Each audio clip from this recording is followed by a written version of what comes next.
The day after we arrived home from escaping the dark carnival, my niece and nephew called, asking to hang out. Both had the day off from school, making it a long weekend. I fretted over the answer. I wanted to spend time with Nick because I felt unsure of what would change after he learned all the answers that had been kept from him. He offered they could come over to his place for all of us to hang out. I asked if that would be all right, and he promised anything dangerous in the mansion was locked away. There would be no way the kids could get into something they shouldn't, and his adopted dogs would love having them around. So, we arranged for them and their guardian Brian to come over. Being teenagers, they loved the place, and the flaming skeleton dogs that towered over them. Neither even made it inside for a few hours as they played with the dogs outside, and Nick brought out snacks and drinks for them. He'd become much more expressive lately. A normal person may call him shy instead of emotionless like before, and it turned out he's great with kids. I think it's because he listened to them and would get on their level, while also taking everything they said seriously. After how much fun they had on the first day, we couldn't bring ourselves to send them home. I could only imagine how the trip made the kids feel. They were suddenly shown a mansion, decorated in alchemy symbols, seeing supernatural dogs, and meeting their uncle's supernatural friends. The whole thing almost sounded like a plot of a young adult book. The next few days were spent hanging out with my family. Fleur and their partner caught wind of it and brought Audrey along. For a few short days, my whole family was together, as well as Mage. He played with the kids by letting them chase him through the house, then demanded food as payment. Those 3 days will always be some of my most treasured memories. Sadly, they finally needed to leave, but we promised they could come by again. The house felt too silent after they left. I had just gotten out of the shower when Nick got the call to report to the office. We weren't having our big sit-down talk yet, but Anne-Care wanted him to look over how the orchestra was doing so they could approve it whether it was ready to go out into the field or not. I promised I would be right behind him and watched him leave. Me. Thinking back on it, I should have gone with him. After everything, I shouldn't have let him go alone. It only took me 10 more minutes getting ready before using the same door to head into the office. I asked around where Nick might be, but got caught up with other agents and got delayed in finding him. First, Marsh came by to show off his new leg that worked just as good as his old one. I let him talk with me for a few minutes and then got ambushed by Bandit. He had one of his smaller chubby brothers at his heel, and they both hinted at wanting something from the vending machines. With money to burn, I bought them a few snacks. I was good to see them doing well after losing 2 of their brothers recently. By the time they got called away to do their job, I'd spent an hour in the office without tracking down Nick. Bandit gave me directions and even guided me part of the way to the weapons offices. When I did see Nick again, I didn't recognize him until he turned around. The small smile on his face didn't stop me from gasping and running over to him to touch his hair in disbelief. In the hour that we'd been separated, someone had cut his hair short. Very short. I'm knowing it, gee. It didn't look bad, and if he dyed it a darker color, he would almost look like a guy from a 1950s movie. But Nick liked his hair long. It was the one thing that really made him feel proud about his appearance. He would never cut it this short, unless it was for a very good reason. He suffered through me rubbing the back of his head for a second or two as I sputtered out questions. Who? Why? I asked. Anne-Care said they needed most of it for testing. It's not that bad. It grows back pretty fast. I don't mind. He started and raised a hand when he saw my face grow red. That son of a bitch. I can't believe I was starting to be okay with him. How dare he do this? Couldn't they take something else? Some blood or clip your fingernails or something? Where is he so I can kick his ass? I asked with my arms crossed. Before he could answer, an alarm started going off. I jumped and grew tense at the noise.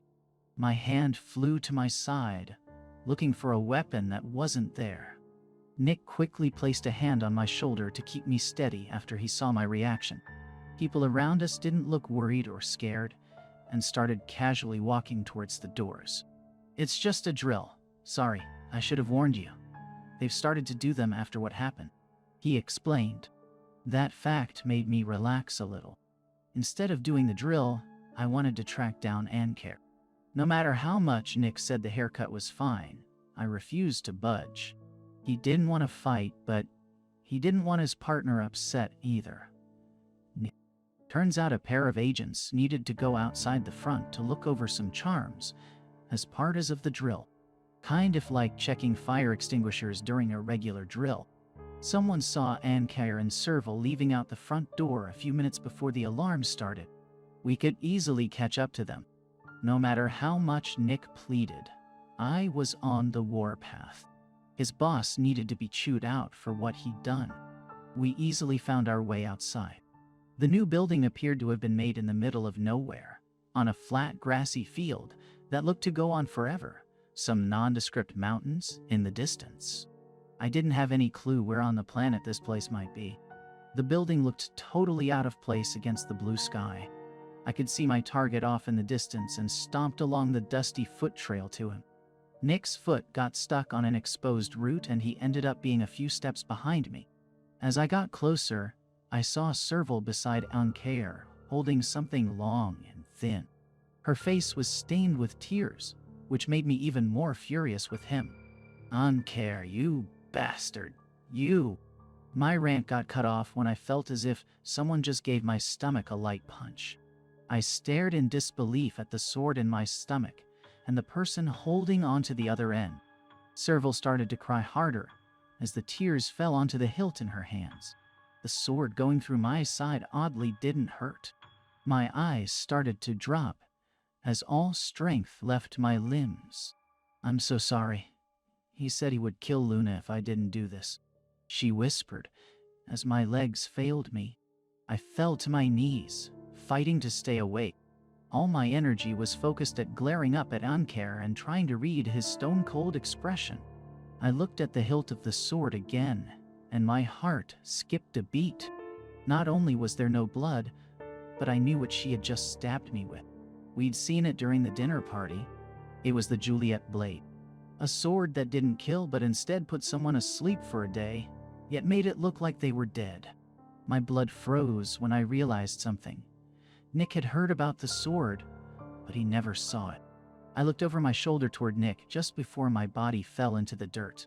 His face was white as a sheet after seeing his partner get stabbed right in front of him. His first thought would not be that I could be all right. His legs gave out, kicking up dust on the wind. Biting my cheek, I clutched my side. The stab wound had started to pinch and feel painful, exhaustion finally taking over. I refused to pass out before I told Nick I would only be asleep.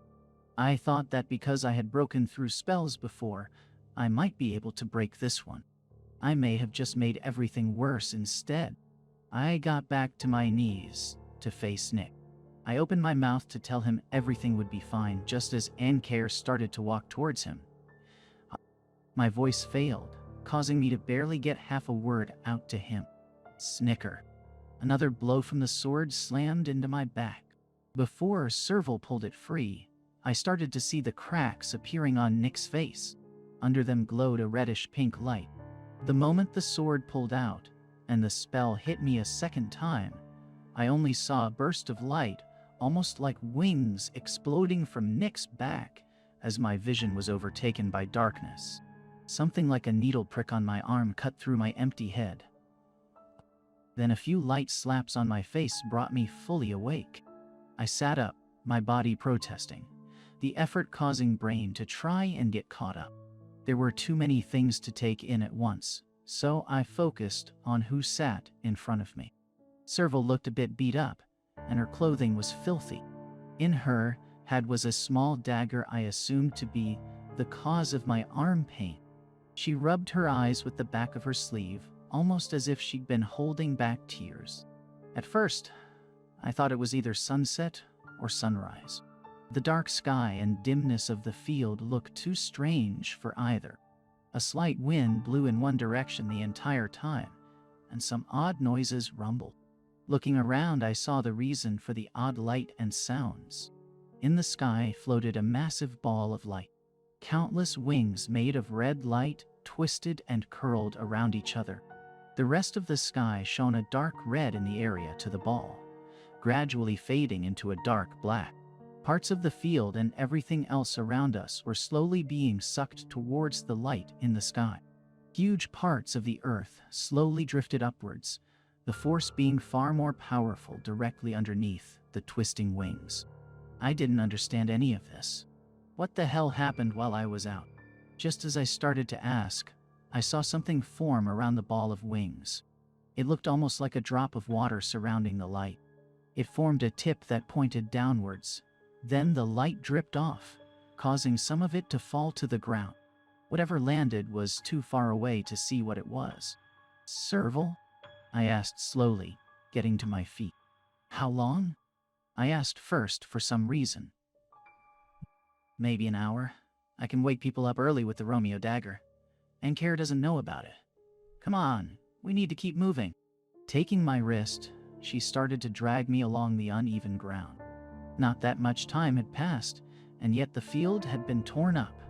The office building in the distance showed some damage as parts of it had started to get drawn in towards the light. I felt thankful that everyone most likely got out before this all happened. But that was planned, wasn't it? Did NKR cause all of this to happen after the drill because he knew no one would be inside the building? My brain started to work slowly as I suddenly stopped, needing to know where Nick was. "Is Nick all right? Where is he?" I asked, as Serval tried to keep dragging us along.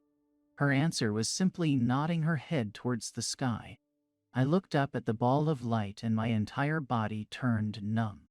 This couldn't be happening. I tugged on my wrist, trying to walk towards it. She dropped the dagger to use both hands to keep dragging me away. "That can't be him. I need to find where." She lifted me off the ground and tossed my entire body aside when something flashed from out of the grass. A shape made of pure light and feathers came at her, hands tipped with claws out. She literally knocked it to pieces with a powerful kick. The thing burst into light, and the pieces fell to the ground, then faded. I sat, not understanding what I had just seen. At least that explained why she looked as if she'd been fighting before I woke up. She wiped some sweat from her face and turned to face me. "From what I can tell from reading Aberesh's notes is that whatever was keeping Nick in human form cracked. Right now, he's a true stone for anyone to use.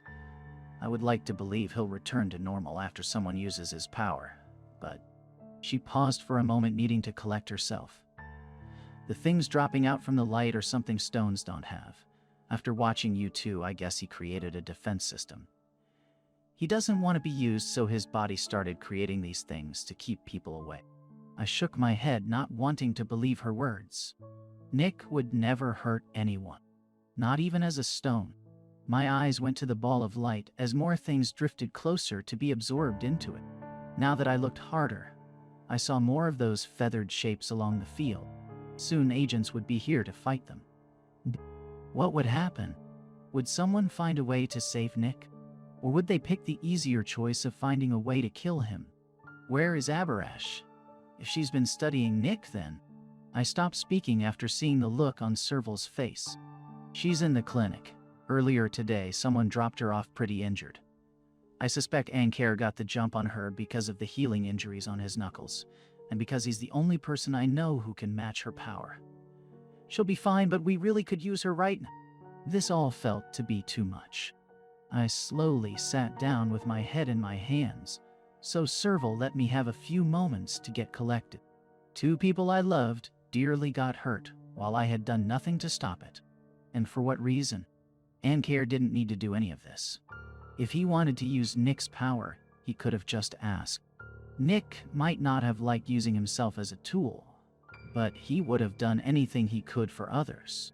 What was so damn important all of this needed to happen? I'm so damn useless. I'm Nick's partner, but I let him think I died, and I'm pretty much dating Aberesh. But I didn't know she'd gotten hurt, I said, unable to help myself. Serval looked a little surprised by that last comment. She helped me back to my feet, fearing we might get ambushed by one of those creatures again. You're with Abarash. That's, weird. I thought she only liked girls, but I guess I got that wrong, she commented. It was an odd thing to bring up considering our position. It still made my stomach turn. It wouldn't have felt like this if Ankar didn't try and warn me away from Abarash early. It only gave his statement of her trying to use me for something more weight. Again, I started to pull on Serval's grasp, directing us towards the light. I needed to reach Nick first. Whatever Ankar wants to use him for, I won't let him do it. Not after everyone he hurt. I hate using my partner, but there isn't any other way now. I should just see if he can use his power to never have been created as a stone in the first place, I said bitterly. I had heard that in the wrong hands, Nick could be used to change the entire world. I didn't know if that meant rewriting the past, but it sounded possible. Serval suddenly wrapped her arms around my back in a tight hug as she buried her face in my shoulder. Please, not that, she begged. I felt confused and let her go on. If he wasn't a stone, he might not have become an agent. And if you two weren't on Luna's case, I would not have that child. Nick has suffered because of what he is, but he's done so much for us. You have as well. So please, let us be selfish. It wasn't just Luna's case we'd had a good outcome on. So many people, as well as his pets, were alive and happy. Because of Nick, I'd met so many people and made a ton of friends in the year I've known him.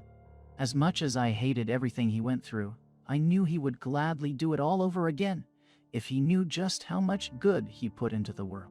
He may have lost a father, a partner, and an unknown number of siblings, and yet he never got tempted to use his powers to change any of that.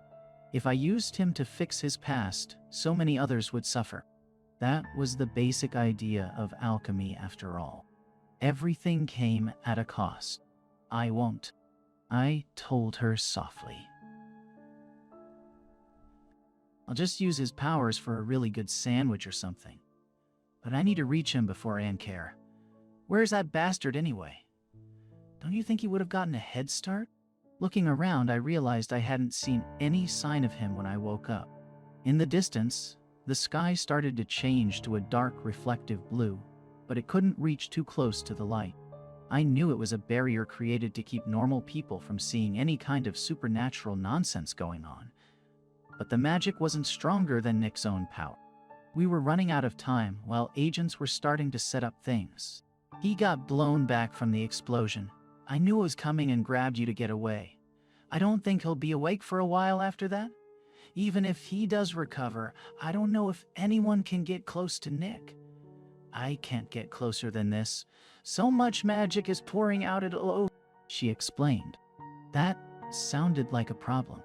I didn't want Ankar to be able to use Nikki, but that also meant I couldn't get closer either.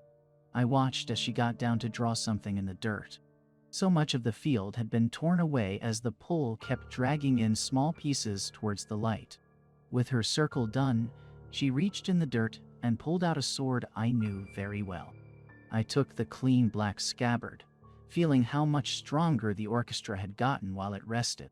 I felt like I had another partner the moment the sword was in my hand. I have a theory. You should be able to reach him. Your willpower has dispelled a charm once before, right? I think you won't get overloaded if you stay focused on your goal. Regardless of her theory, I would have tried reaching Nick anyway. I refused to let him stay like this. We both finally had a home and a family to return to. Nothing would get in my way of saving him. Serval agreed to bring me as far as she could, so we both took off toward the light and toward the person I loved like family. As we got closer, she started to look more and more worn out. The magic in the air was affecting her more than the brief fights she had with the feathered creatures. They didn't appear to want to harm us, but rather to keep us from getting any closer. We ran directly into a small crowd of them. I took out a few with the orchestra only to have more appear. Just when I thought she might get hurt, the creatures suddenly sank into the ground, the area having turned into a muddy mess. Looking over my shoulder, I saw the cause of it. "Marsh!" I shouted over to him. He met us halfway, ready to take over fighting for Serval. She explained what was happening as fast as she could, and he agreed to help right away. He started moving with me as she fell back to let everyone know what happened. I'm trying. His power easily took care of any creatures that tried to attack us, but even he started to falter around so much magic. Just as he started to get overwhelmed, more help came in the form of almost identical-looking numbered agents. I can't get any closer, but I'll support you from here, friend, Marsh explained. I needed to keep moving. I paused long enough to give him a hug and thank some of the agents that came along to help. They said that they heard I'd been in the field when the light appeared and wanted to see if I was all right after I had treated their brothers so kindly. Along with them, I could have sworn were the 3 mailman brothers, but didn't have time to check. I honestly felt so lucky to have known all of them. We parted as I started to run. I needed to start avoiding parts of the ground and debris that were lifting into the sky. The air felt heavy, and I couldn't run for very long. Even if I wanted to keep going, I got stopped by a wall of those creatures that were wandering around and tripping over parts of the ground, getting pulled up. I sent out a few shockwaves, breaking a few to pieces. The orchestra was a magic creature in its own right. The abundance of power in the air also affected it. It was so focused on not taking in too much of the power around it that it couldn't fight the way we wanted. One of the creatures grabbed a hold of my arm and it took everything I had to get it off. This was a battle I couldn't fight alone. In the distance, I noticed how much Marsh and the others struggled. I needed to keep going forward for them and for Nick. More of those claws tugged at my clothing, getting more desperate in their attacks. If this kept up, they could hurt me. I cursed Ankare for starting all of this, and for my own lack of power. Just as my vision started to get blocked by all those forms, a crack echoed through the sky as glowing circles appeared at my feet. Out from them came faces I knew very well. First, Hot Sauce crawled out, ready for a fight. She didn't pause, and tore into a creature while on all fours with her sharp teeth. I would need to thank the hell out of my Frankie after all of this for helping. Then, for some reason, Elizabeth came, followed closely behind by Ernest. She wasn't an agent, and I didn't think she would drop whatever she'd been doing to help. Turns out the 3 of them were very well matched and worked together with their firepower awesomely. I managed to pull free from a crowd of light creatures by only killing a few of them. When the rest turned and almost reached me, a dark shape came out of nowhere to pin them down. A hand landed on my shoulder and I jumped when a wispy voice spoke in my ear. "Don't die on me. We still need to see that new bookstore," Nightshade said with a smile under his long black hair. His bodyguard didn't look over as he used his dark claws to tear through the threats. When he did pause, it was to wave at me and then go back to attacking. "We have this covered over here. Serval told us what's up. Keep going and you better not die. You're invited to my wedding," Elizabeth shouted from where she fought. I couldn't even respond before Clear came running up, her dress in her hands so she wouldn't trip on it.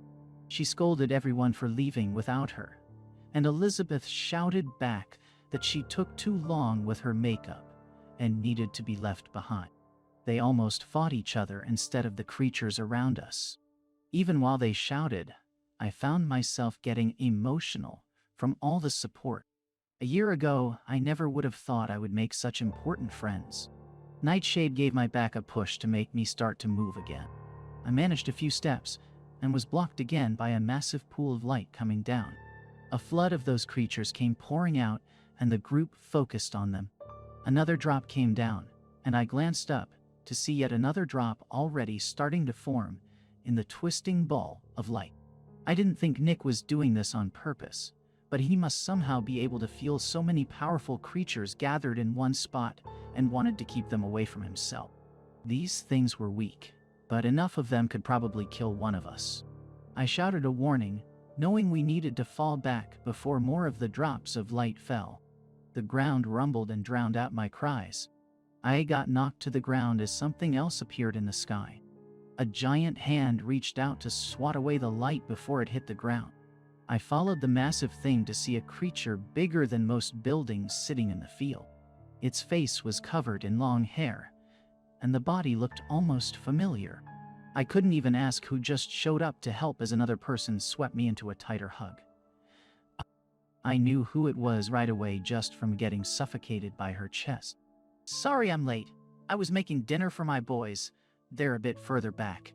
I didn't want them to get too close to danger."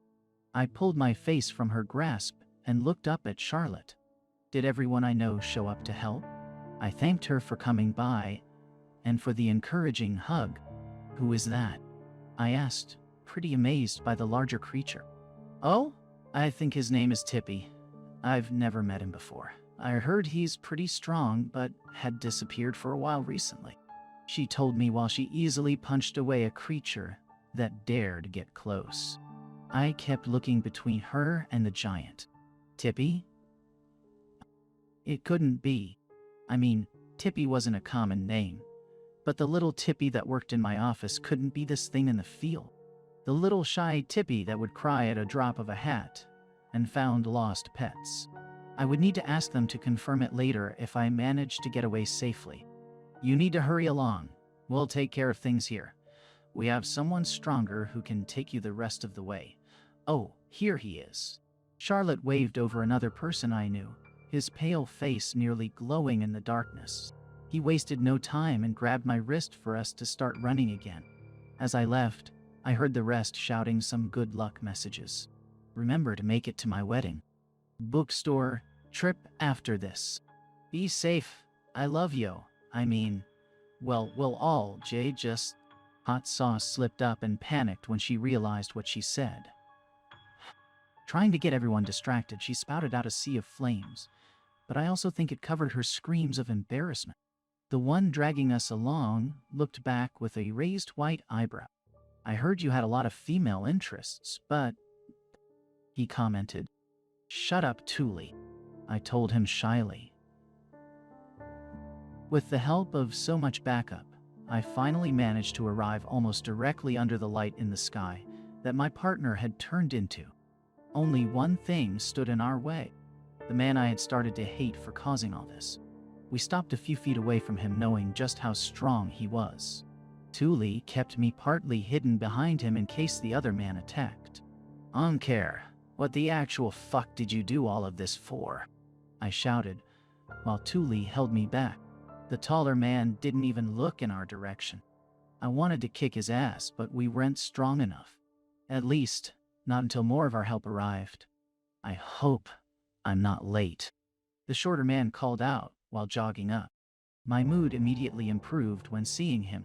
More had come by to offer assistance. Him and Thule hadn't met before, but they both nodded at each other. They somehow knew they would stand a chance against Ankare with the two of them. But the kind man wasn't the last of the people arriving. From behind some debris, I could see a person trying to peek out. Moore called them out, and the man jumped. He came slinking over, his face covered with huge sunglasses, a scarf and a baseball cap dotted. He didn't get too close, but I could tell who he was from only meeting him once. "What's the dick of a necromancer doing here?" I asked in a flat tone. "Necromancer? There isn't one of those here. Just a person who wanted to watch the end of the world for shits and giggles?" He lied.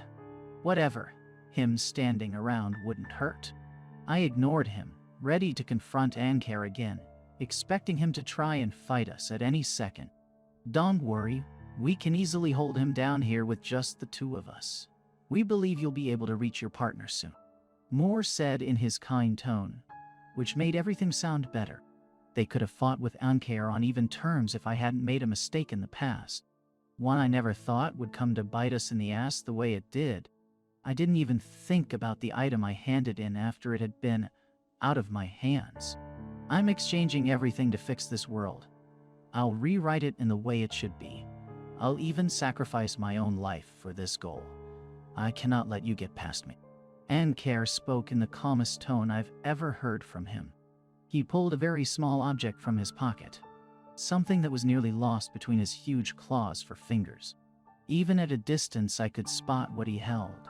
with Thule still keeping an arm around my chest to keep me still. I carelessly said what I thought uncare held. "Oh, that looks like that Silver King hair I took from the hunter. I heard creatures couldn't hold it," I commented. The three around me froze, knowing something I didn't. "Hey, so, you wouldn't happen to know if that's just regular Silver King hair or original hair?" the necromancer asked in a stressed tone. "I heard it was original. Why? Is there a difference?" I asked, but should have clued in from their reactions. The necromancer got down to the ground to frantically dig as if he wanted to get away but had forgotten he had magic. Moore got in front of me, but I could see over his head and watched Encare crush the glass vial and shove the fragments inside his mouth. The results were instant. All of the color was gone from his body as it twisted into his other beast form. He looked 10 times the size from when I saw him last. The bear and lion hybrid was almost glowing, with a pure white mane flowing in the wind. The hair he ate had boosted his power but altered his mind. From his mouth poured a magic blast that missed us, but I worried it might have hit someone else as it flew along the field, burning away anything it touched. Another came directly towards us, and we couldn't even move. I felt Thule hold on tighter, and Moore tried to use himself as a shield. Even the necromancer got up to do something about the blast. If it hit, we would all be dead. It didn't take an expert in magic to know that. But it didn't hit. We all braced for a death that did not come. All sound stopped as we slowly looked around at the world suddenly frozen around us. The necromancer let out a sigh of relief, only to jump back with a screech of fear when a cackling laugh started nearby. I really didn't blame him for that reaction. I didn't want to deal with the one being powerful enough to freeze time either. Dark claws came walking over the frozen ground as the laughter died out. Thule kept a hold of the weak human in his arms, ready to fight the monster that appeared. He flinched when he saw Moore walk towards the dark creature with a smile on his face. "Oh, hey Fee, what's up?" Moore asked, almost too casually for the situation at hand. This whole thing looked too fun to pass up. "Good thing I arrived, or else you all were about to be roasted. I may supply some help if one of you cuties let me borrow your body for some more fun. Help us or else I break your skull." I cut in, completely done with his crap already. Both necromancers gasped, but for different reasons. Moore couldn't hold back a laugh at not only my tone, but because I was still being held like a naughty cat. I couldn't even follow through on my threat, but the fact I said it endeared me enough to the creature to agree. He crossed his arms and the black tendrils moved behind his head in thought. 2 minutes. I'll keep the world frozen for that long. Nothing more. It'll give the human a chance to slip by, but unless my student fights with you, the monster is going to kill you all," Fee pointed out. We all looked over to the tall, thin man, expecting a positive answer from him. We saw that while Fee was speaking, he had gotten halfway inside an opening to a different world. He froze when he realized so many eyes were on him, unable to defend himself. "No fucking way, my dudes. I'm getting the hell out of here. You're all welcome to come along, but I'm not sticking my nose in." A noise caused me to glance at Moore. He'd tugged on his shirt, and the top button popped off, making the necromancer stop speaking. "This shirt is pretty flimsy. I might rip it in the fight," he hinted. Quickly, the other man got out of the tier between worlds, and it closed behind him as if it was never there. His face reddened under his disguise, and his feet were unable to stay still. I couldn't believe that was all it took to convince him. I would never understand necromancers. Moore really was too good for him, but I didn't say anything. With that settled, Thule released his grip on me and started to get ready for the fight. I stood, my legs tensed as if I was at the start of a race. The retired agent told me he would be opening his face and asked me not to look at him when it happened. I promised I wouldn't, unsure of what he meant by that. He counted down to 3 and started our 2-minute timer. I took off, running as fast as my legs would carry me. Thule wanted to carry me over as far as he could, but didn't know if he would get back to the others in time. Unless those 3 were together when time started again, they risked losing each other's lives from how powerful Ankare became. I thanked my past self for taking up jogging so soon after starting to do supernatural cases. When the world started back up again, I had hit the start of the upwards debris pile. I stopped to catch my breath and to look back to try to see how the fight was going. I couldn't see much between all the magic and Ankare moving at such a crazy fast speed. I broke my promise to Thule when I accidentally saw what his face really looked like. His human face had scars that pulled back to reveal something so terrifying and yet so beautiful, I almost couldn't look away. Saving Nick suddenly came back to the forefront of my mind, and I peeled my eyes away from the sight. Now that I had gotten this close, I didn't know what to do. Whatever force pulled up the hunks of earth didn't also pull at my body. All of the pieces were too high up to climb on them. I couldn't get a grasp on any, and I cursed at my lack of skill. I didn't even think a professional rock climber could get hooked into the dirt or stones before they were pulled upwards. When the ground underneath my feet started to shift and burst upwards, I assumed it was from the force dragging more in. I fell to the ground, and then into something solid. My body was being lifted up, but not by whatever pulled on everything else. I'd landed in a giant hand, a smell of vinegar and eggs becoming overwhelming, and I knew right away who had come. "Are you that troll?" I asked, stunned. The twisted face was covered by long, greasy hair. Most of his body still remained underground as the hand lifted me over to the closest hunk of dirt and set me down to be slowly lifted towards the light. "You and your partner were the only 2 in my life to show an ounce of respect. I thought I may return a small favor, and it looks like you needed it right now. Half and half. Short people like you cause problems all the time, I swear." He grumbled, trying to sound big and tough, but failing. "Thank you. I owe you a few gallons of pickled eggs," I shouted back down at the troll as he lowered himself back into the ground. A smile came from under all his hair. His teeth were stained and crooked, but I liked seeing them. I liked seeing them. So many people had got me this far, and I was so thankful for all of them. If I hadn't met Nick, I never would have gotten to know any of the ones who raced over to try to save him. Most were risking their lives for the 2 of us. Ankare wanted to rewrite the world, but no one was fighting to save it. They just fought to rescue one agent that had only recently learned how to smile freely. The piece of dirt I'd been placed on moved upwards too slowly. Very carefully, I started to move to another slightly higher one, grabbing a hold of roots, praying they would support my weight. I couldn't waste time. I needed to reach Nick before Ankare broke free from the fight and started to head this way. I nearly fell from a crazy height and feared I might die before I could finish my task. I heard the fighting going on below me, and a rumbling came from the sky above. To my ears, it almost sounded like crying.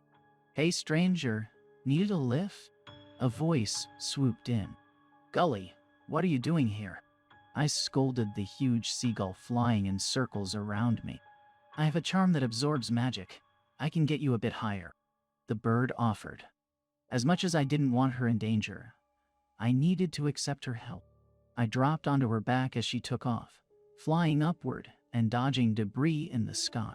More of the office building had started to get pulled in, and we needed to be careful not to hit any pieces of it.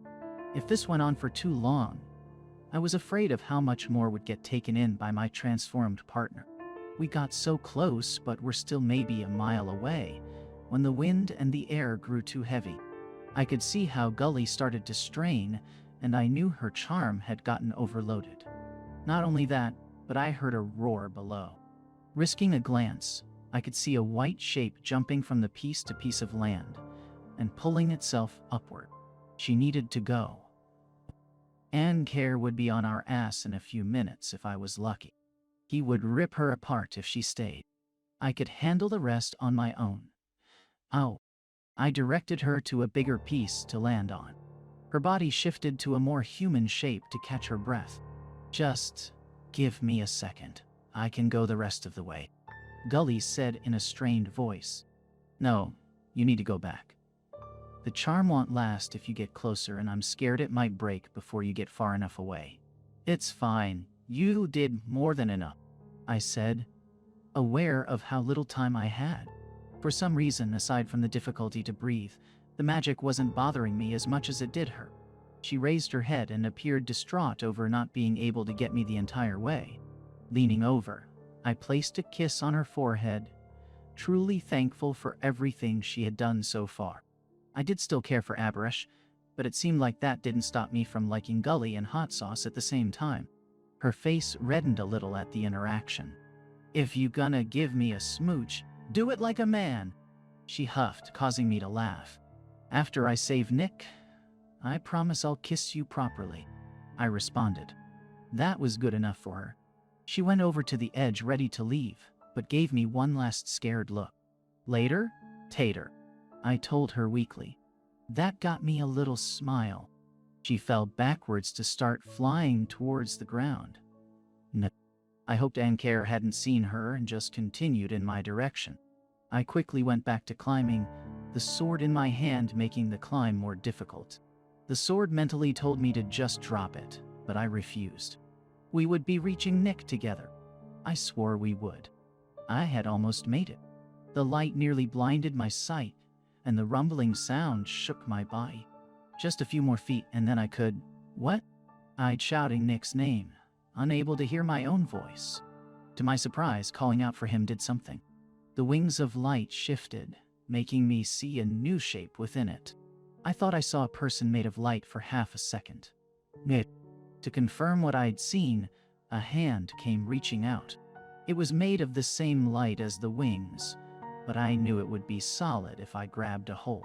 Just one more step upwards and I would be able to reach his hand.